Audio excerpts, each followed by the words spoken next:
Welcome back. This is Face the Nation. Our topic of discussion today is about the 2018 budget as well as the state of the country's economy. I start off my third round with Sujiva Samarivira, President of the National Chamber of Commerce. Sujiva, you're on the spot again as far as the third round is concerned. Let's talk about the October 9th speech that was made by Minister of Finance, the State Minister of Finance, Iran Vikramaratne. He says, with a lot of pomp and pageantry, if you may recall it, saying that the President's expenditure has gone up by 9.98 billion. The Prime Minister's expenditure has gone up by 1.77 billion. Let's look back. Let's go for the surprises now, as I said before, just prior to the break. 2016, the President's budget stood at 2.3 billion. 2017, it went up, shot up by 6.45 billion. And now it's 9.98 billion. Prime Minister's budget. It stood at 2016 at 0.4 billion, 2017 1.25 billion, and 1.77 billion. When you really compare these figures, what do you think the average salary of an individual will be when they come to the salary revision of state sector employees? It's a drastic increase. Is this what we expected? Let's get to the bolts and nuts. Is this what we expected? With regard to expenses, now these are matters that we need to discuss, but if you look at the numbers, if you look at the expenses increasing, there can be reasons for the expenses increasing. I really cannot justify the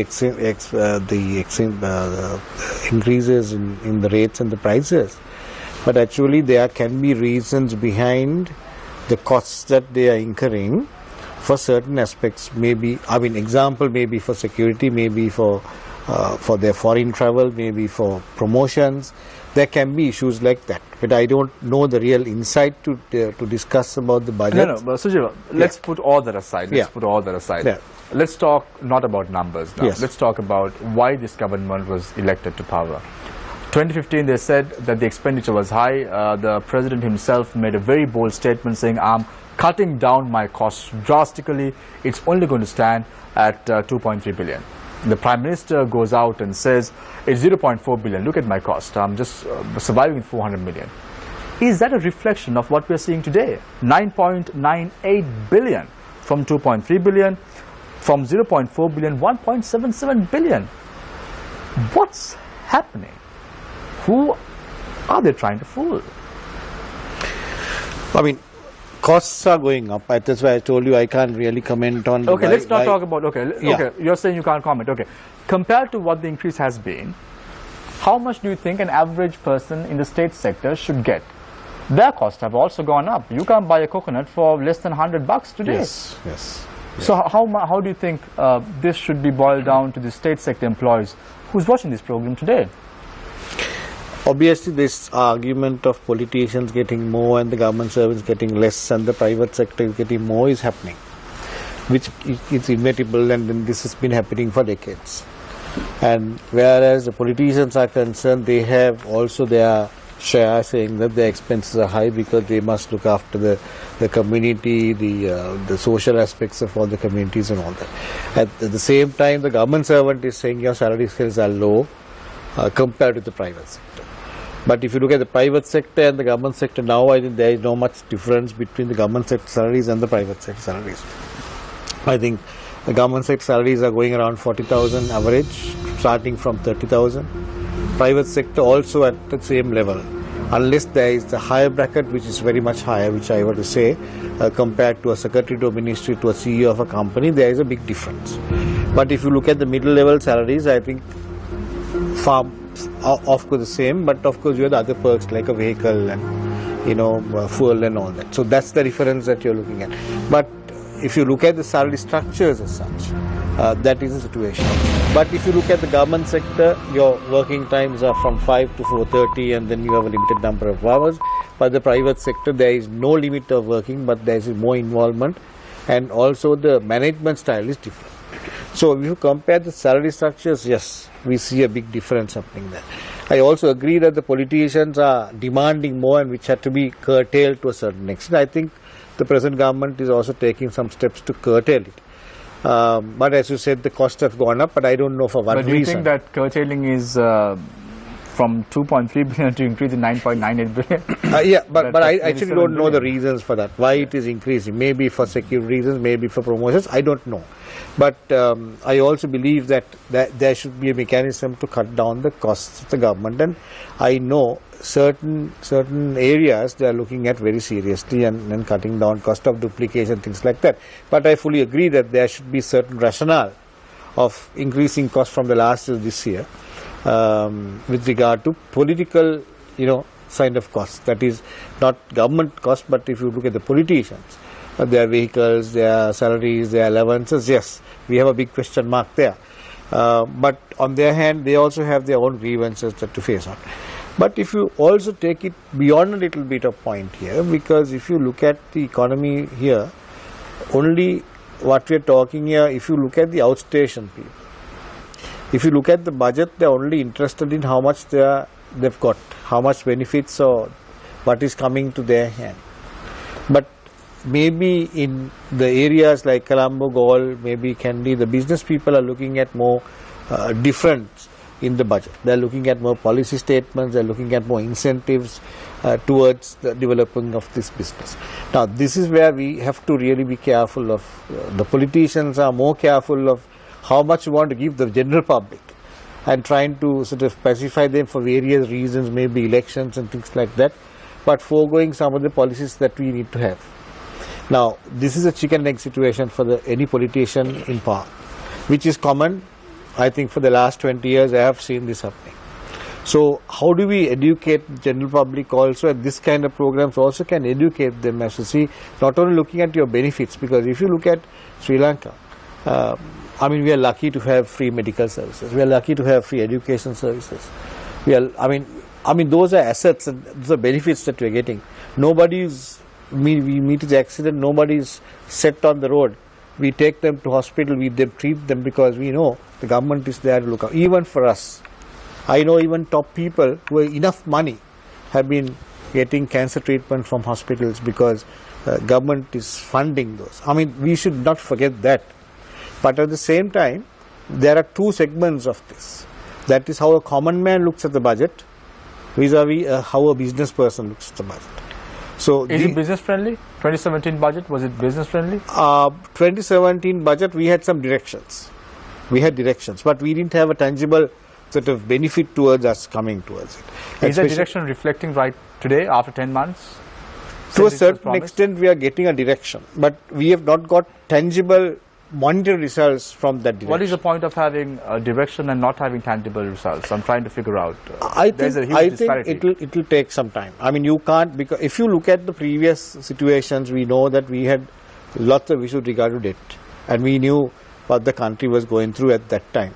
So there had been certain amount of rescue operations taking place last 2 years, which we need to appreciate to a certain extent. And we were very, very positive towards those changes, and we expected certain changes to happen. Now, single windows and looking at customs procedures, and look at those XT and MP points that we were talking about. Those things have been so far liberalized, and we had some changes in those systems. Thank you very much, Sujiva Samaravida, President of the National Chamber of Commerce, for your thoughts in the third round. It's nice to hear from you when you say that you knew that Sri Lanka was in a debt trap, or you said that Sri Lanka was largely having a lot of debt. However, when we interviewed the former finance minister on this very show and asking about the debt, he said, "Oh, I just knew it when I just got the Ministry of Finance." So that is the sort of direction that this government has in terms of the future. So let's talk to Ravi Ratnasabapathy, fellow at Advocata Institute. Ravi, again, I want to go down to the numbers with regard to the budget. So let's talk about education. 2016, it stood 2017. It stood at 2016. It stood at 185.9 billion. 2017, 76.9 billion. 2018, it stands at 102 billion. Just marginal. growth. We've seen this happening to the education system right throughout. They are like this step, they get the step-motherly treatment. Whenever they want to cut down something, they cut down on education. I recollect when Ravi Karunaika very boldly said advanced level students and advanced level teachers to receive tablet computers. That is yet to be seen, and there is a lot of corruption there again as well with regard to the issuance of tenders. Is this the way to go? We are just trying to dig our own grave, isn't it? This is, I think, where we need to get into what the UK does, which is called value for money audits. The Auditor General should no longer concentrate purely on doing the financial audits. Now we've seen some of the state enterprises putting out statements of what they actually are supposed to be doing. That needs to happen for each and every ministry. Why does this ministry exist? What services are they supposed to be providing? Then we need to have information how much they have provided, what have they done in terms of activity, and how much has it cost. Then we need to assess and see what kind of ultimate benefits are going to come to the public as a result of this service. There are 3 E's which are used to measure value for money: economy, efficiency, effectiveness. Economy meaning spending the lowest amount of money. Efficiency meaning the most results for the money you have spent, and effectiveness meaning how far you have achieved your objectives by spending. So it's around those 3 E's that you need to be evaluating your public expenditure across the board. You're throwing money at a problem is not the solution. You need to solve the problem. Just giving more money may not be the answer. It may be changing how you approach the problem, changing, for example, in education, there are question marks over whether your syllabuses are up to date, whether your curriculum is right, is it geared for the 21st century. So many, just churning out students through a factory process may not be the right answer. So you need to really go deep into the question. And Ravi, I want to ask you a personal question.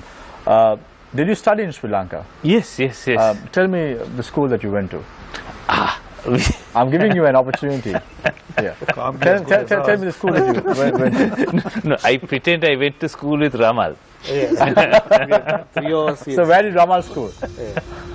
Well, three of us, right? We went to the school by the sea. Some call it the outstation school in Colombo, but yeah, St. Thomas's. St. Thomas's, right, okay. So tell me, where did you receive your higher education? In Sri Lanka. Where? I basically did SEMA. You did SEMA? Yes. Did you ever think of going overseas and studying? Possible. I can't remember whether it really figured, because I wasn't that keen on traveling abroad. Right. So I was quite happy to stick the here. country's education system. You go to the streets, you have a protest. Who is staging it? Undergraduates. Who? Medical students. About what? SITEM. Where is the country's education system going? You have medical students who have not gone to university for many, many months. And that puts what? That puts the entire education system in jeopardy. That puts the entire medical system in jeopardy. And is this why we are spending money? Is there any value for money at the end of the day? Ravi, do you know how much the Sri Lankan government has to spend on a doctor who is being educated in Sri Lanka? Nearly 8 million rupees. And what do? They go out there and strike. Have these undergraduates been even told this, that they are spending public money? Do they know why they are striking for? What's happening, Ravi? What's happening to the Sri Lankan education system? With regard to universities, I think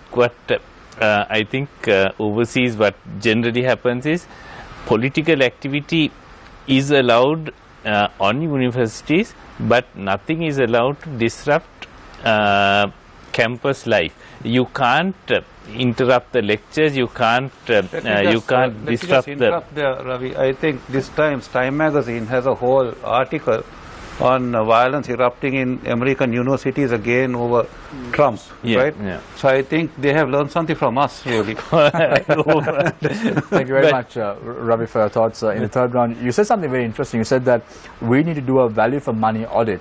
Am I right? Across every single ministry. Absolutely. Every single you say a value for money audit has to be conducted across every single ministry, and I say an appraisal has to be done with regard to all the ministers who are in cabinet and see whether they are performing.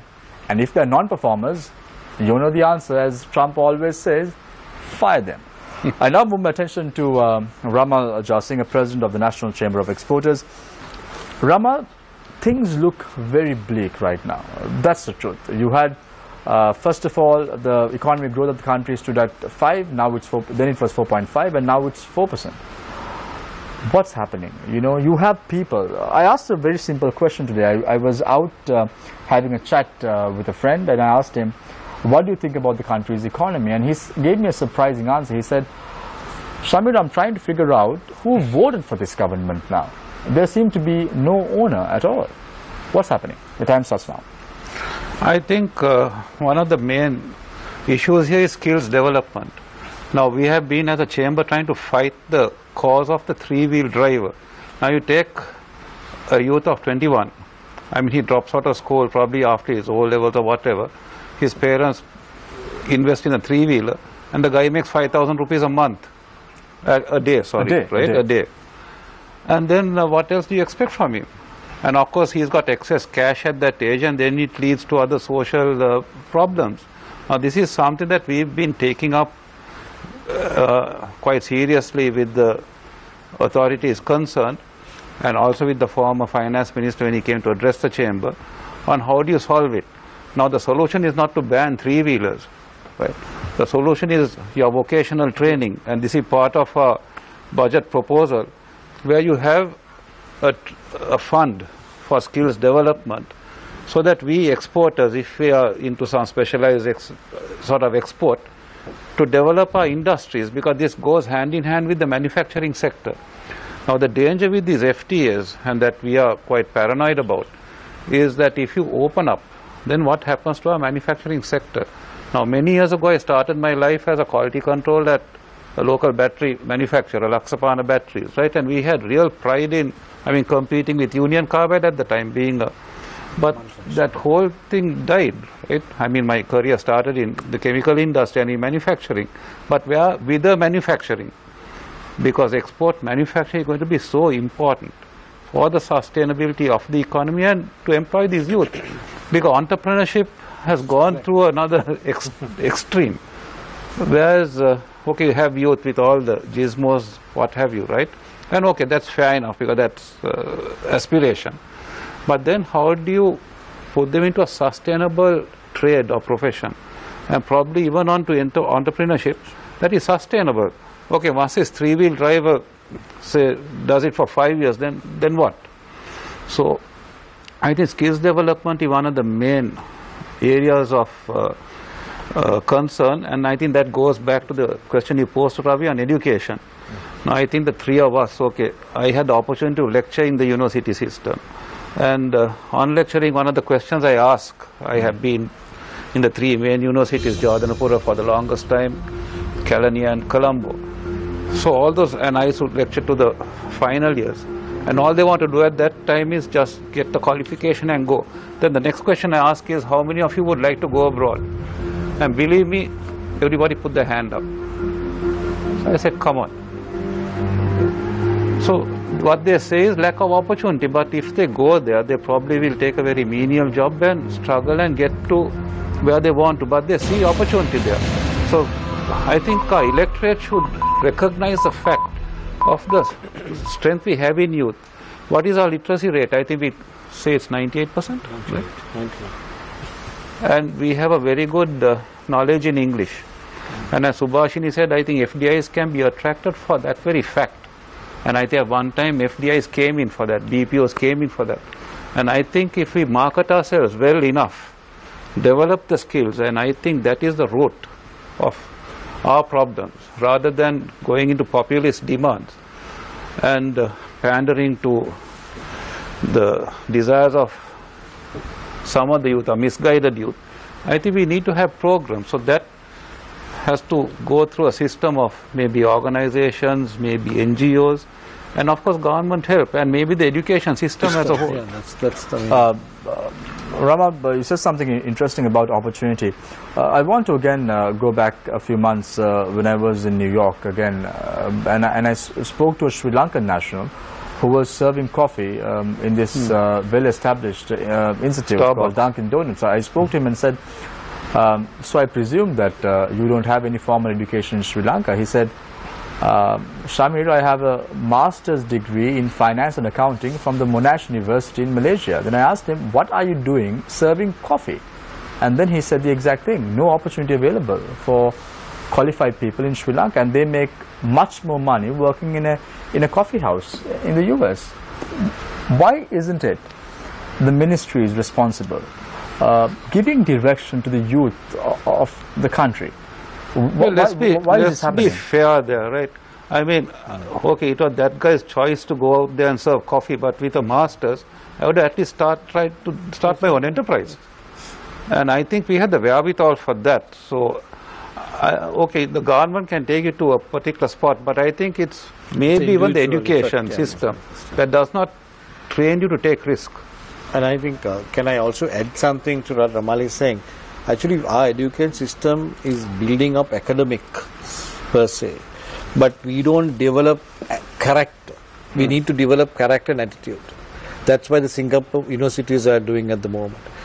Once you build up character and academics, or not academics, but creative people, innovative comes in that. So that is where we need to drive our education to. That's my view on that. Thank you very much, Ramal, for your thoughts as well. I think this is what you just echoed, the sentiment that you echoed is exactly what we are trying to do through the Gammat initiative as well, right here at News First. Trying to empower the youth of the nation, giving them a voice and ensuring that they are the future prospects of this resplendent island. And you can see this is a clear reflection of the German system as well, clearly something that they adopt as well. And it works.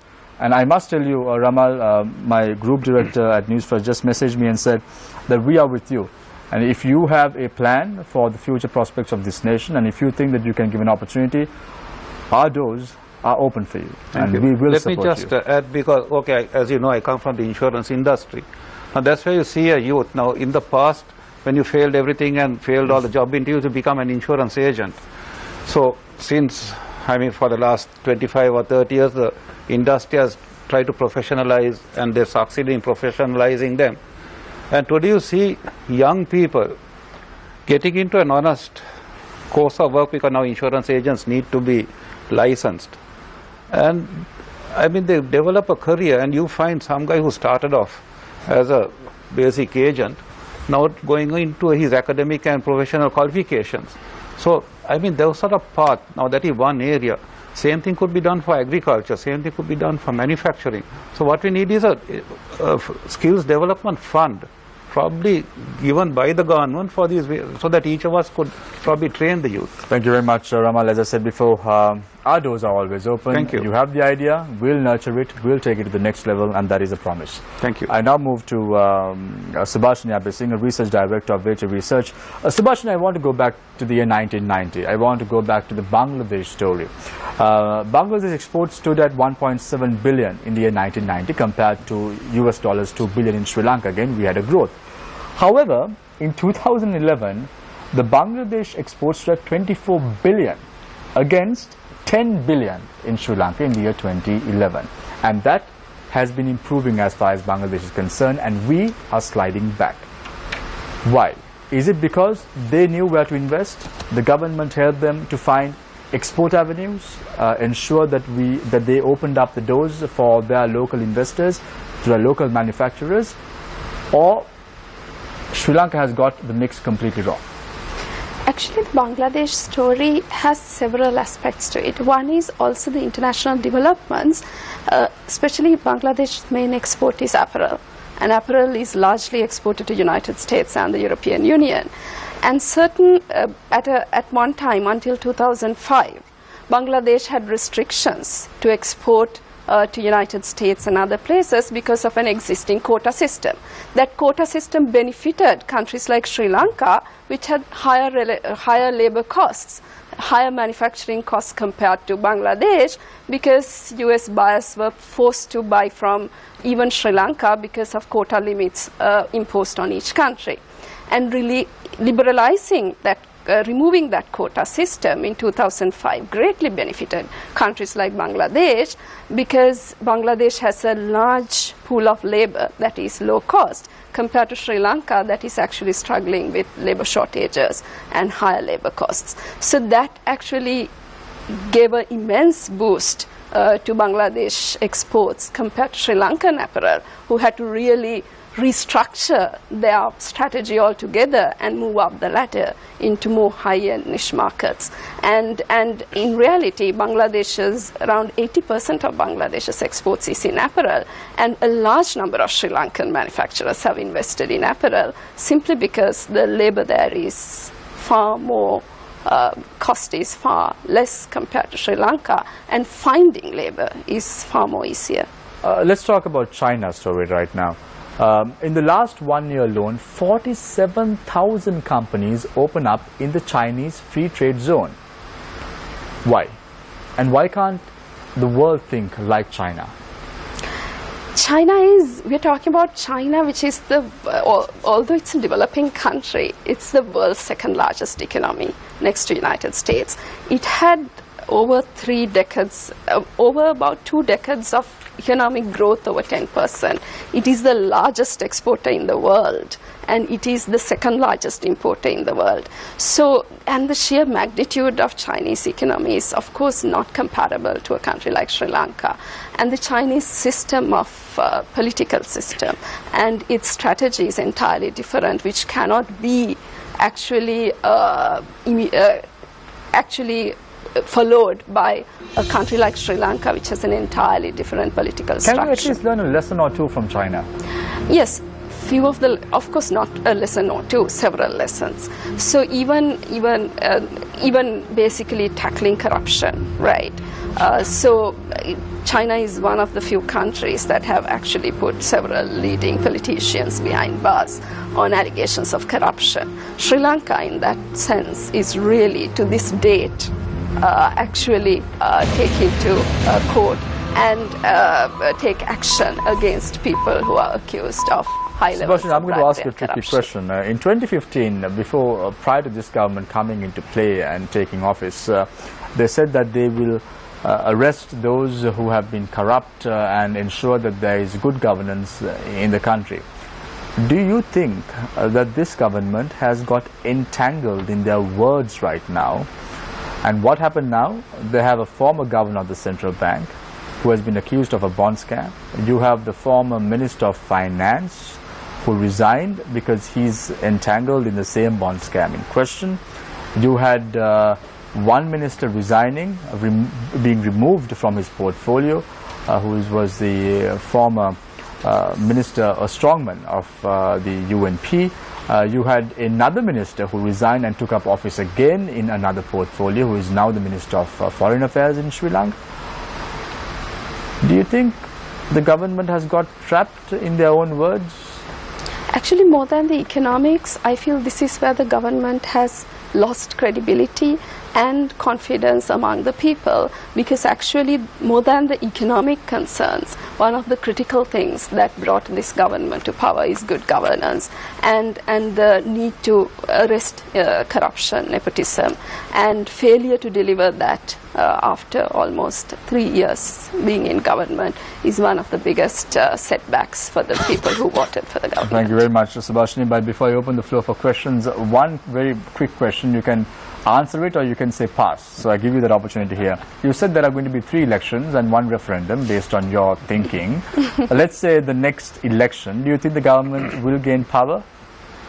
It's a very challenging election because we don't even, at the moment, we don't know when the election is going to be held, and we don't know what the party structure would be like. So it's a very uncertain period the country is heading in for basically who are the political parties. So in other words, you're saying pass. I'm not going to answer that question. So let me open the floor for questions from our journalists. My question to the panel, I hope everyone would answer this. Now, the government was elected in 2015. They came into power, and you had the head of state, from the head of state down, saying, look, we've incurred the sins of the past. We have a massive mounting debt. And that continues even in 2017, 2 years. Let's say next election, a new government comes in, they sing the same song. Again, another government comes in after 5 years, they sing the same song. It's like a never-ending mountain of debt. So, and then you also have the government going to the IMF, the World Bank, the ADB. I'm not talking about the grants, I'm talking about the loans. They take loans and they're trying to furnish the existing loans. And then you need more loans to furnish the loans that you've already taken. So if this never-ending cycle is going to continue for generations to come, is Sri Lanka ever going to take a step forward? And a follow-up question to that, what can the chambers and the industries do? Like, come forward and say, look, if you can't do it, let us handle it. It's open to all of you. I think debt per se is not the issue. It's largely where are we, how are we investing the money we are borrowing, and what is our capacity to pay. So if you look at any investor, because we are sitting with private sector, taking loans or having loans is not a problem, because you can't, especially for investments, borrowing is not actually not a bad thing at all. And if you're wisely investing your money in projects that will generate your capacity to pay back your loans, so to me, having 80%, our debt to GDP ratio is around 80%, that itself is not the greatest concern. It is basically how well the money is utilized. This is where I would like to touch on some of the issues raised by you previously as well. One of the biggest weaknesses that Sri Lanka currently faces very weak oversight and transparency around execution. So basically, even the question about the increase of president's allocation. What is important is not necessarily the allocation, but public really knowing how is it spent, right? So if it's spent on correctly, fairly, and for the things that this country needs, then the allocation does not matter. So a critical problem people have is, where does this money go?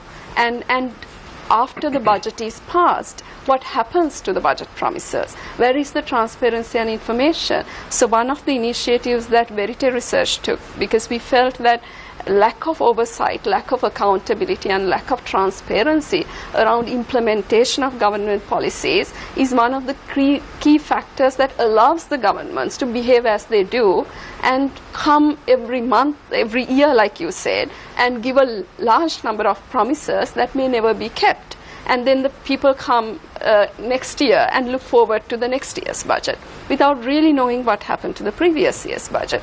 So in a little way, we started this system to track budget promises. So we launched a platform called budgetpromises.org, which is actually tracking the progress of budget promises made in 2017. And unfortunately, what we really find is finding information or getting information from the respective government agencies about the progress of the promises that they have given to be implemented using taxpayers' money. They're very reluctant to share the information. They do not proactively disclose information on their websites. Even if you contact relevant government officials, they're very reluctant to share the information. And we had to ultimately file 54 RTI applications, right to information applications, and even for that only 15 agencies responded within the stipulated time period and 16 after an appeal. So we realize the accountability or the feeling that I am accountable for people's money and we are using taxpayers' money, and taxpayers have right to know what happened to their money is currently very weak, and that if we can, as chambers and as academic institutes, try to address that problem, I think to some extent we can see better implementation of the policies. Mr. Jasing, I want to ask a question from you. You spoke about youth employment earlier when you spoke. You spoke about literacy levels as well. Yes, we are at 98% when it comes to reading and writing. That's considered how you can, if you can put your signature. But when it comes to computer literacy and matters like IQ, we are not at that high level. We are somewhere low, in the lower ranks. What my question to you is now, I think the second highest expenditure head of the previous budget was for the information communication industry, for the digital infrastructure ministry basically. So when you come to all of this, as Subhashini mentioned earlier, we don't know whether that money has been allocated or spent to actually uplift the literacy, computer literacy levels of the youth in our country. We can't go back and check on it because there is no such law. We don't have the Audit Act. So I'm going to focus your attention as an exporter, as a person operating in the chamber and as a businessman. How important is it for us to have an Audit Act, and how important is it for us to look at it and make sure that it's there for us in the, maybe at least in the next financial year? It's absolutely important, and it's a necessity rather a luxury, and I think we really got to be focused and really get the powers that be to be accountable on this. Taking your question on computer literacy, now I see a whole lot of youth who come to me for interviews, right? They've done either an English course or an IT course. That IT course was probably conducted by some fly-by-night institution with absolutely no authorization or anything. So what they've done, that student from a village or wherever has spent a lot of money for nothing basically. And you put that person in front of a keyboard, nothing happens. So at least the glimmer of hope is that that person wants to do something. He wants to be computer literate. But do we have the correct infrastructure? Now I think through SLASCOM and a few authorities, there is some work happening in the north and east to rehabilitate and to develop. So if that effort is more broad spread, particularly the other areas of the country, you will find, because any youth, any young person, myself included at that age, would like to see what am I going to be in 5 years, where can I take this qualification in 5 years, what would I be, where can I fit in. So I think that sort of vision and vocational training is very, very important. So Sujiv, I want to ask a question from you now. When we spoke about the expenditure heads of the President and the Prime Minister, we saw how it has increased. You said maybe it's for security reasons. If you take a look at what's happening in our country right now, the only security that would be needed is for the petrol tank at home, if we take a lighter look at it. But my question to you is, now we talk of an election that is going to be there, and we will see how the politicians will spend money for the election. Once again, we do not have a proper mechanism to evaluate how much is spent, how the politician got that money. If I obtain it through an RTAC, I cannot show it to you, I'll be fine, that's against the law. So things like that. Don't we have a lot of other things to look at when it comes to actually holding a person accountable? Yet, we are very luxuriously spending money away for ministries, doing various infrastructure projects, when we don't have the basics in place. Actually, with regard to the expenses that the government is making, as Sudhashini very clearly mentioned, it's the purpose of what they are spending and the transparency of what they have spent. So whether they have spent it for a reason which can sort of support the image of the country or towards their upliftment of the policy of a country, whether who spends it, it's okay, whether we can justify the expenses that they're doing. But regard to transparency, that is the next question that you are asking. Now, yes, ministries have to be transparent. There is no other explanation on that matter. For example, there are oversight committees now appointed, headed by an opposition MP, comprising of about 10 to 15 opposition MPs. There are 20 oversight committees. 20 oversight committees, clusters of ministries. So actually that is the purpose of opposition, to look at and question every 2 months, once in every 2 months, to look at and review the process of that ministry. And some of these 4 ministries that together are doing the same type of work, so that they can also look at transparencies or overlapping areas where their money is spent. So that's a very good mechanism to be, at the start, to look at that kind of thing, and this is the first time that they implemented it. On the other hand, we have the KPI system implemented to all the secretaries downwards to all the top officials of the government. So there is different division also being looked at it. So if these mechanisms are continued, I mean these are new mechanisms introduced in the last 2 years, which is new to the government, which monitoring and mechanism is a must, and that we are accountable for the government money. And the other hand, what we need to really look at to change the perception of a government servant. How to look at things in a different way. For example, if the custom officers are looking at customs department as a policing operation, we are making a mistake. Yes, there is a division to look at people wrongdoings and how they exploit the system.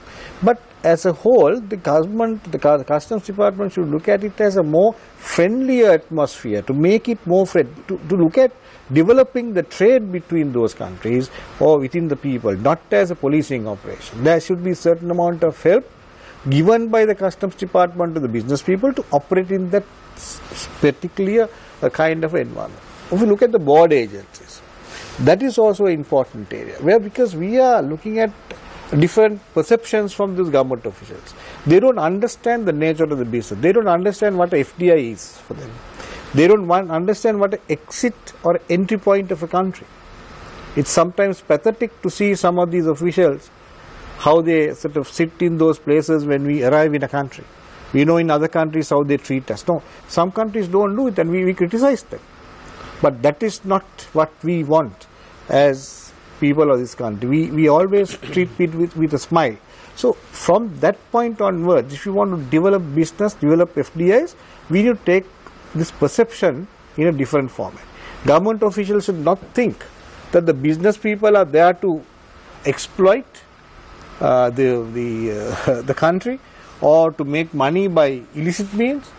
It is not the reason. We also want to create a situation where we want to create money for this country. And that is why people like us who have got into entrepreneurship is still existing in this nasty business world. So that's why I want to say, one side from the government perspective, yes, there are certain initiatives taken. Secondly, from the other side of the story, that the perceptions of government servants should change towards of looking at a business people, a business entity, towards more economic driven situation, not as a policing. So let me ask you another question. Now, when as a business leader in your respective industry, you know the people working under you, and with all of this that is happening, we saw how Mr. Ratna Sabapati said the macro level looks okay for the moment, but if you go out to the real world and ask a normal person, he doesn't care about the macro world. That affects the overall, productivity of your particular company. How do you see the government actually? Do you think the government has the necessity to solve these little issues? Why I'm continuing to ask the matter continuously is that when it comes to these little principles that the government should have in place, they ignore all of it altogether and look at the bigger picture where more money can be made. That is what we are seeing. That is the track record of this government, the previous government, and all the governments that were here. So that is why I'm asking, the little issues of the people, shouldn't they be looked at first? Little issues of business people or the normal general public, when it comes to cost of living, when it comes to this inflation rising, matters like that. There is a direct correlation between the business entities and the welfare facilities that you are giving people, and also look at the food cost and things like that, because there should be ample money generated within the country in terms of exports in order to have a proper balance to bring down those prices down.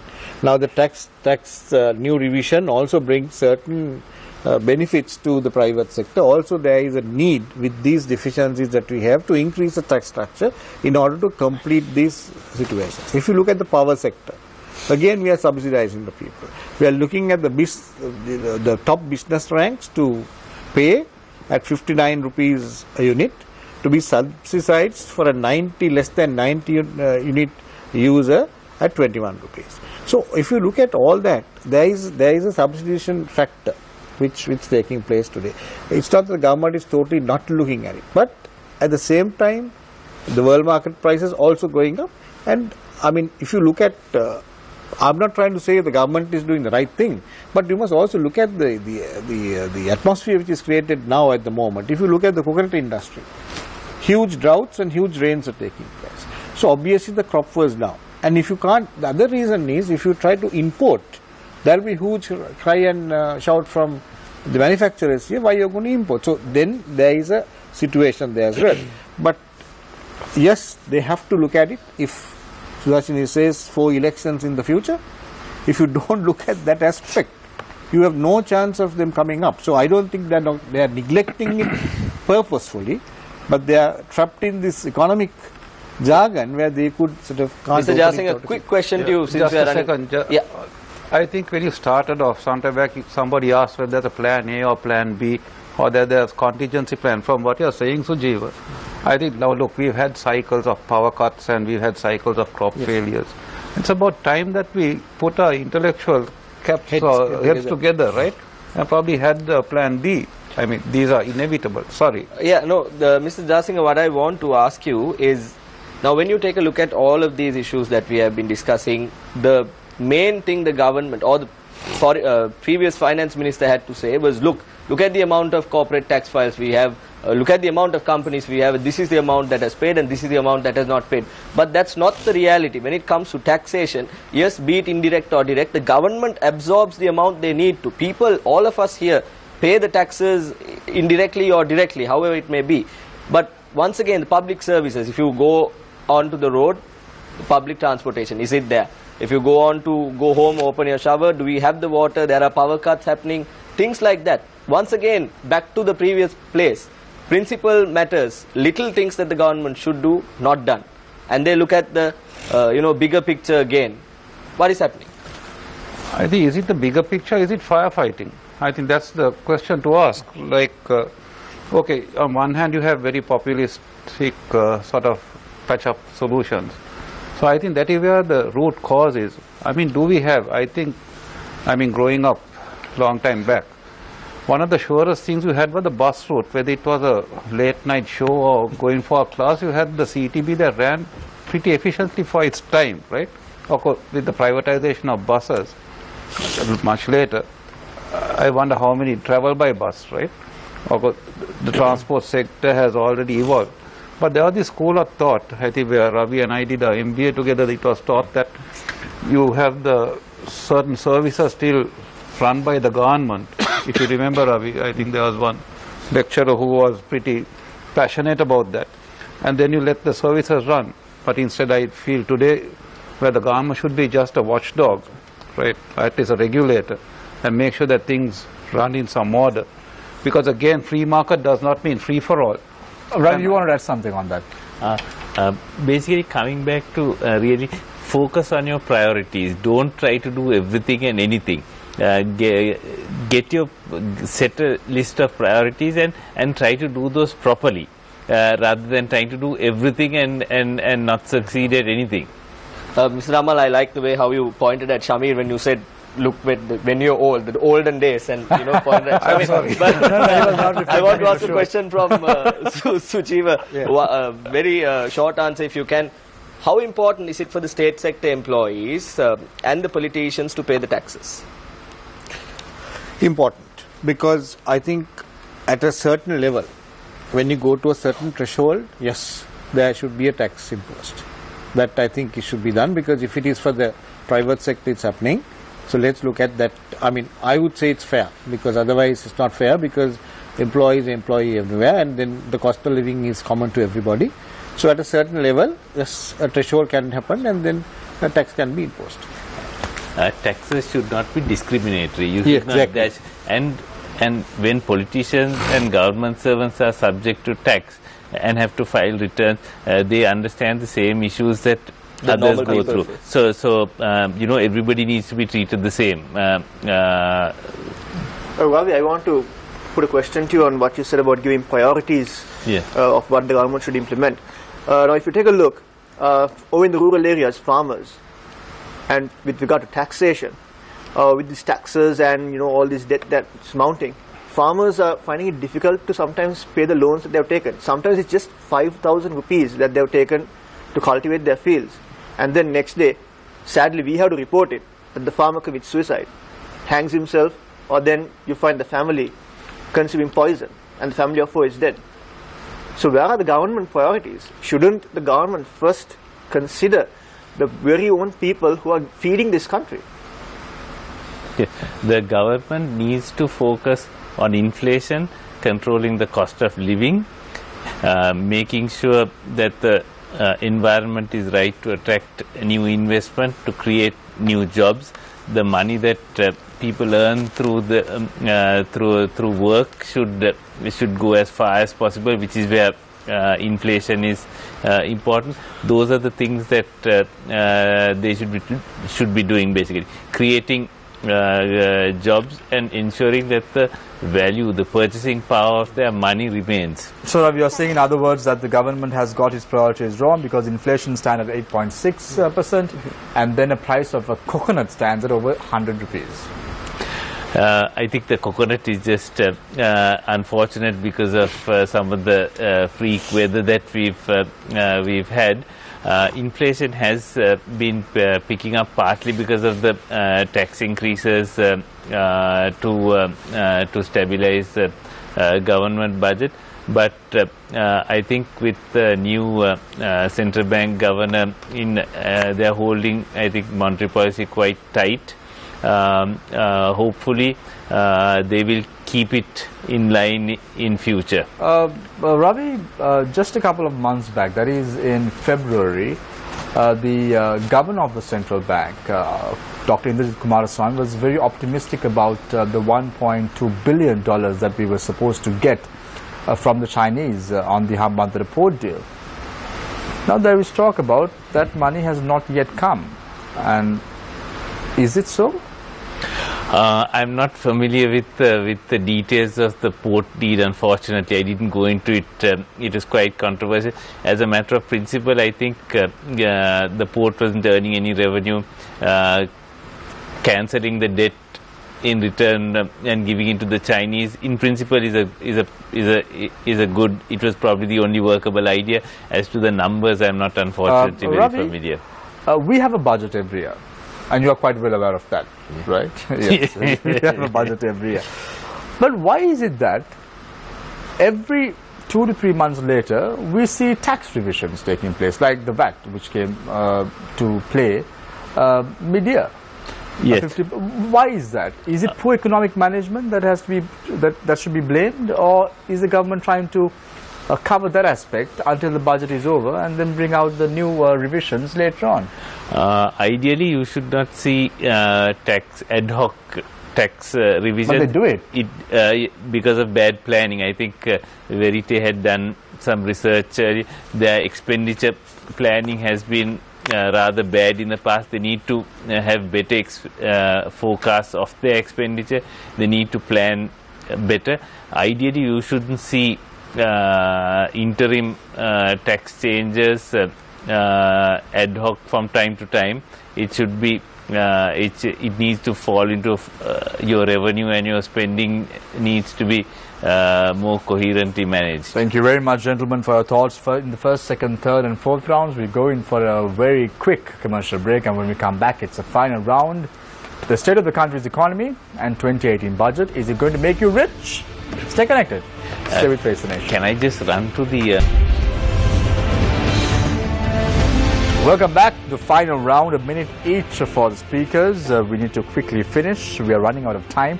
I now move my attention to Ravi Ratnasavapati, Fellow at the Calcutta Institute. Ravi, what is the economic outlook like for the year 2018 at the moment, given the present conditions? Yes, I start by saying the situation at the moment is satisfactory given the issues. What we would hope is that the fiscal consolidation would not slip. The government would keep its revenues stable, keep its expenditure under control, don't widen the deficit, and leave the